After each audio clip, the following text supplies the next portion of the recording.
अब आ जाते हैं फटाफट अमीनो एसिड्स पे। वीडियो थोड़ा लंबा हो रहा है। Those compounds which contain NH2 amino group and carboxyl group are known as amino acids. इनको हम अमीनो एसिड्स की तरह टर्म करते हैं, ठीक है। According to the relative position they are named as alpha, beta and gamma amino acids. NH2COOH हमारा alpha amino acid होता है, ये हमारा बीटा अमीनो एसिड होता है, ठीक है। Protein word derive from proteios. Amino acids through peptide linkage बनती है। All proteins are polymers of alpha amino acids. This line is very very important, ठीक है। अल्फा अमीनो एसिड से ही बन जाते हैं। Amino acids are colourless in nature, water soluble and crystalline solids. Why do amino acids behave like salts? This is the most important concept जहाँ पे हम ज्विटराइन का कॉन्सेप्ट कंसिडर करने वाले हैं। Presence of an acidic as well as basic group. अब तुम सोचोगे एक ही चीज़ के अंदर एसिडिक और बेसिक ग्रुप कैसे है, तो देखो ये स्ट्रक्चर होता है अमीनो एसिड का, ठीक है। NH2 क्या है? बेसिक है नेचर में। ये क्या है? एसिडिक है नेचर में। Acidic as well as basic nature. जैसे ही ये होता है इसकी वजह से ये यहाँ से इसका H+ ले लेगा, ये COO- ये NH3+ फॉर्मेशन ऑफ ज्विटर आए, ठीक है। अब मैं तुम्हें आगे पढ़ाता हूँ। Peptide linkages and amide formation between COOH and NH2 group. The COOH and NH2 group react with each other and then the elimination of water takes place. पानी निकल जाता है COOH और ये NH2 के रिएक्शन के अंदर, ठीक है। OH यहाँ से निकला, एक H यहाँ से निकला, CONH से तुम्हारा क्या बन गया? पेप्टाइड बॉन्ड बन गया। क्या बन गया? पेप्टाइड बॉन्ड बन गया। ये फॉर्मूला बहुत ज़्यादा इंपॉर्टेंट है। ये कभी वो इंटीजर टाइप में पूछ लेते हैं जेई में, मतलब बिटचार्ट में तो कुछ ऐसा होता नहीं है integer type. Number of amino acids is equal to number of peptide linkages +1, ठीक है। ये तुम्हें याद रखना है। Classification of amino acids: 20 naturally amino acids, 10 are essential in nature, 10 are non essential in nature. ये तुम्हें याद रखने हैं। अब बहुत बच्चे मेरे से पूछे सारे अमीनो एसिड्स के नाम याद रखना ज़रूरी है। देखो वैसे तो उनको नहीं पूछने चाहिए तुमसे, क्योंकि कोई याद नहीं करके जाता है, तो तुम सिर्फ 5 याद कर लेना। गावली तुम्हें याद करने पड़ेंगे।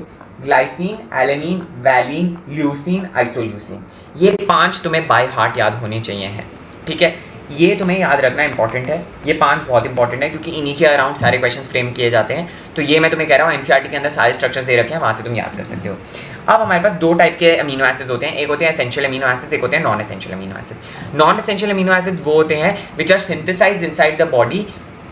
हमारी बॉडी के अंदर ऑलरेडी सिंथेसाइज हो रहे होते हैं, वो नॉन एसेंशियल होती है। जो चीज़ हमारी बॉडी के पास ऑलरेडी है वो हमारे लिए एसेंशियल नहीं होगी। बट एसेंशियल अमीनो एसिड्स वो होते हैं जो हमारी बॉडी खुद से सिंथेसाइज नहीं कर पाती, वो हमें बाहर से इनटेक करने पड़ते हैं। तो उनको हम क्या कहते हैं? Essential amino acids. इसलिए कहते हैं कि खाना एसेंशियल अमीनो एसिड से भरपूर होना चाहिए, उससे रिच होना चाहिए, ठीक है। Formation of zwitter ion in an aqueous solution the carboxyl group can lose a proton. मैंने जो तुम्हें ऊपर पढ़ाया था, COOH में से वो अपना प्रोटॉन H+ लूज करता है and NH2 can gain H+। NH2 भूखा है प्रोटॉन का, वो भूख की वजह से H+ ले लेगा, तो NH3+ वो बना लेगा। This ion is neutral in nature but has both positive as well as negative charges. Amino acids show amphoteric behavior due to this positive and negative charges because they can react with both acids and bases, ठीक है। इसके बाद isoelectric point नहीं पूछेंगे बिटसार्ट के अंदर, JEE advance का concept है PKA PKH, ठीक है। अब आ जाते हैं हमारे काइंड्स ऑफ प्रोटीन के अंदर। एक हमारे होते हैं फिब्रस प्रोटीन्स।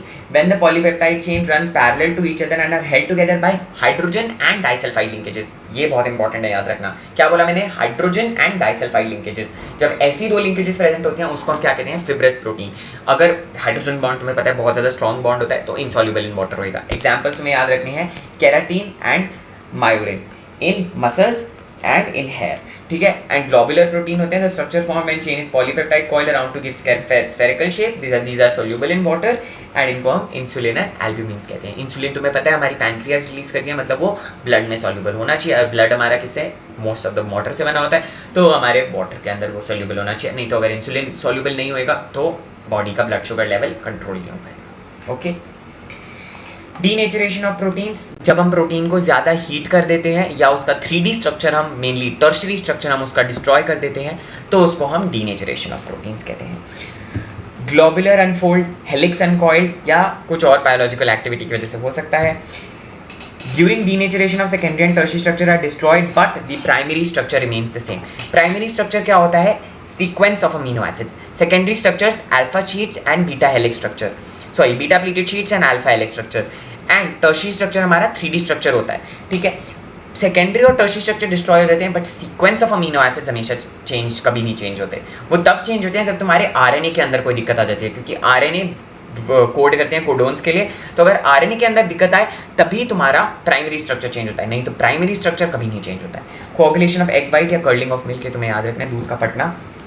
अब हम बात कर लेते हैं हमारे लास्ट टॉपिक की of the chapter, that is nucleic acid and vitamins. Nucleic acid heredity is the phenomena in which transfer of inheritance takes place from the parent to the offspring. Genes, chromosomes are responsible for heredity. Genes of children are same as genes of parents. Chromosomes are made up of proteins and nucleic acid, protein, DNA and RNA. Nucleic acid are long chain polymers of nucleotides and are called polynucleotides.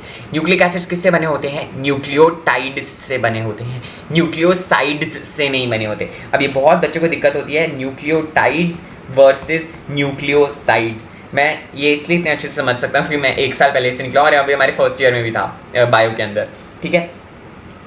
तो complete hydrolysis of a nucleic acid, nucleic acid क्या बनाता है? एक pentose sugar, एक nitrogenous base and एक phosphate.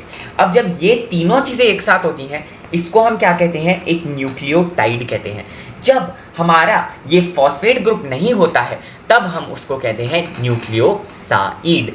जब phosphate group होता है तो तुम याद रखो कि फॉस्फेट आते ही झाग सा बनने लग जाएगा, तो टाइड का तुम्हें वो याद है, टाइड कपड़े धोने वाला टाइड, तो झाग बनने लग जाएगा, तो न्यूक्लियोटाइड। एंड जब फॉस्फेट ग्रुप नहीं है तो झाग नहीं बनेगा क्योंकि फॉस्फेट ग्रुप नहीं है, तो न्यूक्लियोसाइड, एस वाला साइड, ठीक है। 2 टाइप्स होते हैं हमारे DNA RNA. DNA is deoxyribonucleic acid, RNA is ribonucleic acid, ठीक है। ये होती है तुम्हारी राइबोस शुगर, ये तुम्हें याद रखनी है। अब जब इसके सेकंड कार्बन पे OH ग्रुप तुम्हें यहाँ पे नहीं दिख रहा है, OH ग्रुप, इसको हम कहते हैं डीऑक्सी इन नेचर। डीऑक्सी मतलब removal of oxygen, very good, ठीक है।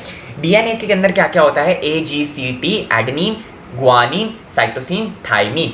आरएनए के अंदर क्या होता है? AGCU, adenine, guanine, cytosine, uracil.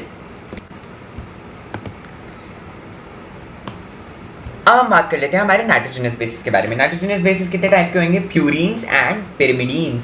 पिरिमिडीन्स क्या होते हैं? क्यूट। पिरिमिडीन्स क्या होते हैं? क्यूट। साइटोसिन, यूरासिन, थाइमिन किस में आएंगे? हमारे पिरिमिडीन्स में। एंड अगर तुम्हें ये साक्षी मैम की ट्रिक है, आलू गोभी कट करो, तो आलू और गोभी, आलू गोभी हमारे प्यूरिन्स बनाते हैं, एंड कट हमारा साथ में क्यूट से मैंने याद रखा था, क्यूट हमारा पिरिमिडीन्स बनाता है, ठीक है। स्ट्रक्चर्स ऑफ नाइट्रोजनस बेसिस, इसमें तुम्हें मेन चीजें याद करनी है कि देखो एडेनिन और ग्वानिन में डिफरेंस कहाँ होता है। अब तुम्हें एग्जैक्ट जे एडवांस के लिए याद करने के लिए जरूरी है, एग्जैक्ट स्ट्रक्चर्स तुम्हें याद होनी चाहिए, लिख के याद करोगे तो सारे 5 के 5 स्ट्रक्चर्स याद हो जाएंगे। Uracil and thymine are homologous in nature. Pentose sugar with nitrogenous base at 1' carbon is known as nucleoside. मैंने तुम्हें ऊपर पढ़ा दिया, पेंटोज शुगर जब भी होती है तब उसको हम न्यूक्लियोसाइड कहते हैं। Pentose sugar which is having n base at 1' carbon is called nucleoside, ठीक है। 1' कार्बन पे जब पेंटोज शुगर हो उसको हम न्यूक्लियोसाइड कहते हैं, okay.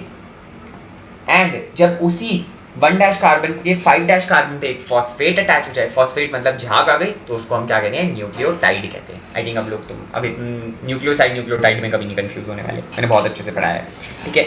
Nucleic acid is a polynucleotide, ठीक है।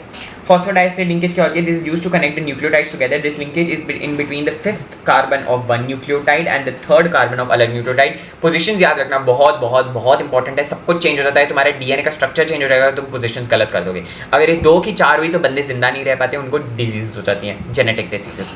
तो 5th एंड 3rd कार्बन तुम्हें याद रखना है। 5th एंड 3rd कार्बन के बीच में तुम्हारी फॉस्फोडाइस्टर लिंकेजेस होती हैं। Pentose sugar base and phosphate, this chain will form a nucleotide. DNA double strand helix structure होता है। डबल स्ट्रैंड हेलिक्स तुमने ऐसे देखा होगा, ऐसे काइंड ऑफ स्ट्रक्चर होता है। DNA test is used to determine the paternity of the individual. Nucleic acid chains are wound around each other and held together by the hydrogen bond between the pairs of bases. A और T साथ में bond करते हैं and जी और सी साथ में bond करते हैं। जी और सी 3 बॉन्ड्स बनाते हैं एक दूसरे के बीच में, ए और टी 2 बॉन्ड बनाते हैं एक दूसरे के बीच में। एंड अगर मैं तुम्हें एक एक्स्ट्रा इन्फॉर्मेशन दे रहा हूँ, एक चारगाफ्स रूल होता है जो जे एडवांस में पढ़ाया जाता है। चारगाफ्स रूल क्या कहता है कि amount of AT is amount of GC, मतलब जितना तुम्हारा A और T होगा उतना ही तुम्हारी बॉडी के अंदर G और C होगा। ये कंफर्म्ड है, ये हमेशा हर बॉडी हर इंडिविजुअल के लिए कंपल्सरी रूल है, इसको हम चारगाफ्स रूल कहते हैं। But this rule only applies to DNA, does not apply to RNA, only applies to DNA, ठीक है। Adenine forms bond with thymine, cytosine forms bond with guanine. RNA 3 types के होते हैं, एमआरएनए, आरआरएनए, टीआरएनए। मेरे साथ बोलेंगे, mRNA मतलब messenger RNA, rRNA मतलब राइबोसोमल आरएनए, टीआरएनए मतलब ट्रांसफर आरएनए। जब तुम आगे कभी पढ़ोगे, अगर मैं तुम्हें बायो पढ़नी है अगर तुम्हें, तो मैं तुम्हें बस छोटा सा एक हिंट दे देता हूँ कि जो राइबोसोमल आरएनए और जो ट्रांसफर आरएनए होता है वो तुम्हारे तब काम आता है जब तुम प्रोटीन सिंथेसिस करते हो। हमारा प्रोटीन किससे बनता है? हमारे आरएनए से बनता है। अब आरएनए के 3-3 कोडोन्स कोड करते हैं प्रोटीन्स के लिए, एंड जब हमें प्रोटीन बनाना होता है तो जो हमारा राइबोसोम होता है उसकी एक स्मॉल सब यूनिट आती है जिसके ऊपर हमारा आरआरएनए आके जुड़ता है, जिसको हम क्या कहते हैं? राइबोसोमल आरएनए वहाँ आके जुड़ता है, एंड हमारा टीआरएनए भी वहाँ आके जुड़ता है लार्ज राइबोसोमल यूनिट पे। ये तुम आगे पढ़ोगे, एक्स्ट्रा इन्फॉर्मेशन है, अब याद रखने की जरूरत नहीं है, ठीक है। अब हम आ जाते हैं हमारे most important topic, vitamin. Fat soluble vitamin होते हैं, फैट इनसोल्यूबल विटामिन होते हैं। ये फैट सोल्यूबल विटामिन हमारे पानी के अंदर नहीं घुलते हैं, बट हमारे तेल और उसके अंदर घुल जाते हैं, जिसको हम कहते हैं अडेक। अडेक एक बच्चे का नाम तुम याद रख लो, विटामिन ए, डी, ई, के। एंड वाटर सॉल्युबल विटामिन कौन से होते हैं? जो पानी के अंदर डिसॉल्व हो जाते हैं। अब जो चीज़ पानी के अंदर डिसॉल्व हो जाएगी, मतलब जब तुम यूरिनेशन करोगे तो तुम्हारी बॉडी से निकल जाएगी। इसलिए बहुत ज़्यादा इंपॉर्टेंट होता है कि तुम विटामिन बी और विटामिन सी ज़्यादा क्वांटिटी में लो, क्योंकि वो तुम्हारी बॉडी से टाइम टू टाइम निकलता रहता है, ठीक है। This is the most favourite topic of mind.